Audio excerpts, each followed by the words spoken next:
Have you ever found inspiration from a scrapbook sketch, only to veer off course and end up with a project that bears no resemblance to the initial design?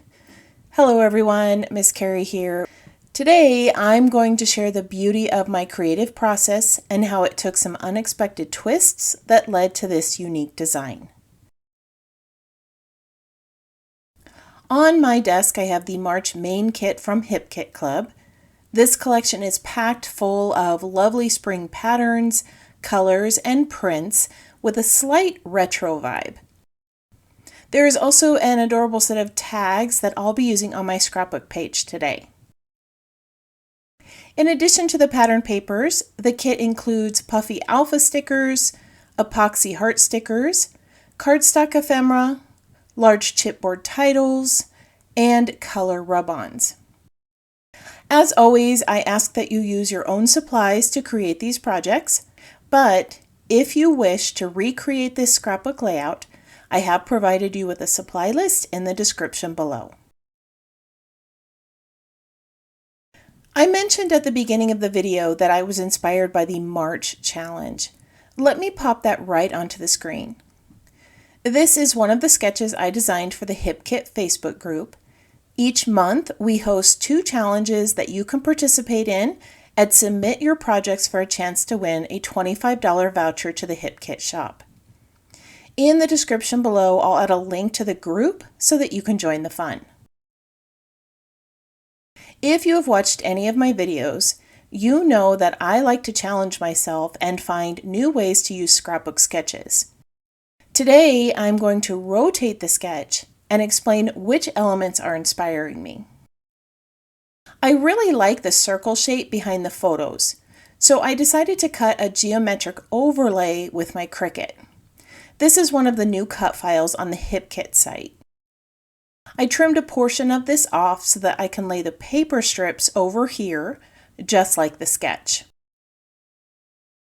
I'm going to lay a piece of Motivate pattern paper along the edge and a soft polka dot product strip from the Patience Pink cardstock. I'm using liquid adhesive to hold these in place so that I can add some stitching later. In the sketch, there are 2 vertical photos with a pair of horizontal tags that create a grounding strip. When I opened the paper pack, I knew right away that I wanted to use the tags on my layout. I also have a vertical photo, but since I rotated the sketch, I'm going to place these tags in a line behind that photo to create the grounding strip. I understand that this may not resemble that original sketch, but that's the beauty of scrapbook sketches. You have the flexibility to follow them as they are or draw inspiration from specific elements in the sketch and add your own creative flair. My photo has been backed with Patience Pink cardstock to help it stand out, and I've cut one of the tags in 2 to make the frame a little bit bolder. I'm going to add more to this area of the page here in a moment. I want to focus on recreating the row of stripes that are in that sketch. Initially, I thought that I would bring in the new paint swish stamps, but in the photo, my daughter is wearing a tulle skirt, and that calls for a more airy feel. This is where I'm going to go off script and recreate the stripes with flowers. These lovely floral bits were cut using the new Floral and Fronds metal die. To give them a soft, airy feel, I added color to the pieces with watercolor paints. As I put these in place, let me show you how I made them.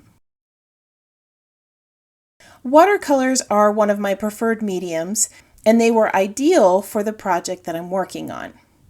I'm going to give you a brief overview of my coloring technique, but feel free to ask any questions or request a more detailed explanation in the comments. To start, I placed the tag pattern on my desk and used it as a reference for my color blending. I didn't want this part of the video to take forever, so I'm not going to show the entire mixing process, but essentially it entails combining various hues in my mini paint palettes to match the colors on that pattern paper. Once the colors were mixed, I brushed the paint onto a piece of wet mixed media paper. This is what I'll be cutting those florals and frond pieces from. I have found that cutting dies from painted watercolor paper yields better results. If you paint the die cuts after cutting them, the water can cause the paper to expand and you lose the intricate details created with the dies. As you can see, those color stripes were not meticulously aligned. I checked the width of the dies to make sure they were large enough and simply applied the colors using a flat watercolor brush. There were no fancy painting techniques involved in this process. The paper and paint need to be completely dry before you cut the florals and fronds with the die cutting machine. Here's a quick view of the shapes that I'm using on my page. I'm going to bring back the tags so that you can see the color palette I used. Even though some of the paints lightened quite a bit, I did a pretty decent job getting those colors to match. And they do have that soft, airy feel that I wanted to bring to the page. I'm going to assemble the flowers using some liquid adhesive. It's difficult to see on camera, but there are 2 layers of pink flowers and a white center. These 3 pieces are designed to layer together, but of course, you can use them however you wish. As I finish assembling these pieces, I want you to take a moment to subscribe to this channel. Your support means a lot, and subscribing will ensure that you never miss out on new uploads or community posts. It's also helpful to me when you tap that thumbs up icon or leave a comment. This lets me know that you're enjoying these projects and techniques taught on this channel. Now that the assembly is complete, I'm going to place the flowers along the edges of my page. Remember, this design was inspired by the stripes in the sketch. I'm going to try to lay these out in a similar fashion with stripes of color along the edge. I laid the soft blue and green stems down first, then layered the tulip pieces over the top with some leaves. I popped these up on foam tape to give it a little dimension. The blue flowers were clustered in bundles of small leaf pieces. A few of these were also placed on foam tape and others were glued in place.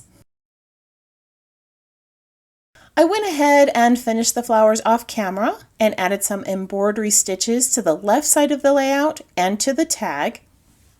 To finish this page, I'm going to bring in a few items around my photo. With the ViewMaster die, I've cut some pattern paper to add to the photo frame. I'm going to tuck this in place along with a few leftover floral die cuts. To match the ViewMaster circle, I'm going to add this die cut at the lower part of my layout. I also want to bring in some of this blue color to this side of my page. In the sketch, the title sits over these 2 paper strips, so I'll replicate that with a small foam sticker title. Below that, I'm adding a yellow die cut phrase that says "Colorful Blur of Goodness." Since I added more color to my page in that title area, I need to bring some color near the photo so that it remains the focus of the page. I'm going to add a few puffy flower stickers from the embellishment kit. And then I'm going to finish this off with a small phrase die cut at the top. It's amazing how the creative brain works, isn't it? Sometimes a simple sketch or idea can serve as the spark that ignites the whole creation. Let's bring that challenge sketch back so that I can share how I was inspired. I wanted to replicate the circle shapes, paper strips, tags, and stripes. I decided to rotate the sketch, use the tags as backers for my photo, and add more circles to the page with this overlay cut file. To imitate the look of stripes, I brought in florals.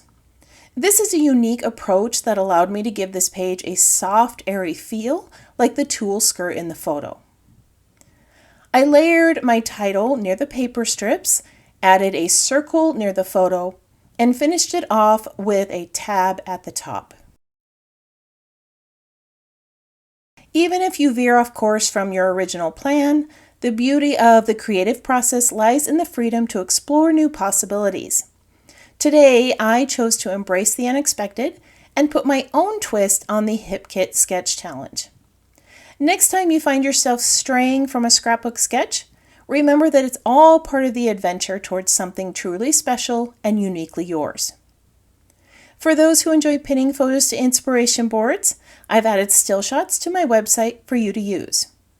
Don't forget to head on over to the Facebook group and join this month's challenge for a chance to win a $25 voucher to the Hip Kit site. I want to thank you for joining me for another scrapbook project. If you would like to see more of my creations, you can visit my channel or follow Miss Carrie's Creations online. If you have any questions about the project or supplies listed below, feel free to leave me a comment. I hope you have a wonderful week, and I can't wait to see what you create.